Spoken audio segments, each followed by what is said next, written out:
Bom dia, sejam todos muito bem-vindos, pessoal. Tava terminando de comer um pãozinho ali.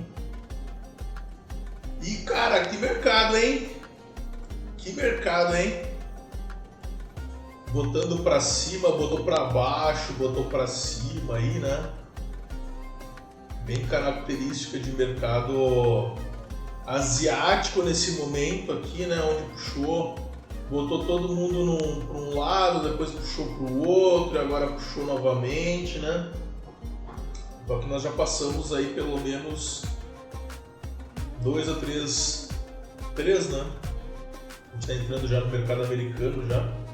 10 horas da manhã, o Brasil já abriu, né? O Wall Street não abriu ainda, mas o Brasil já abriu.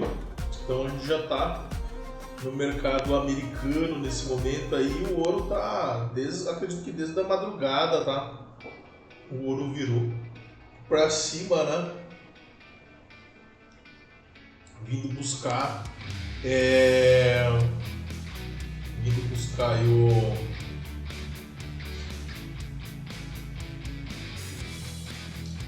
as altas, né? Veio buscar aí o topo máximo, né? Rompendo o topo máximo anterior. Na verdade, tem esse topinho aqui que foi o máximo, né? A máxima que o ouro atingiu. Ele tá vindo buscar brigar com esse topinho aqui, tá, gente?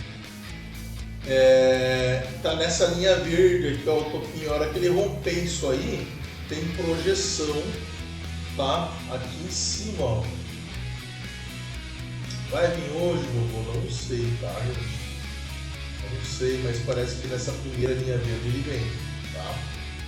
A projeção é para 850, tá? Mas a primeira é 817 aí.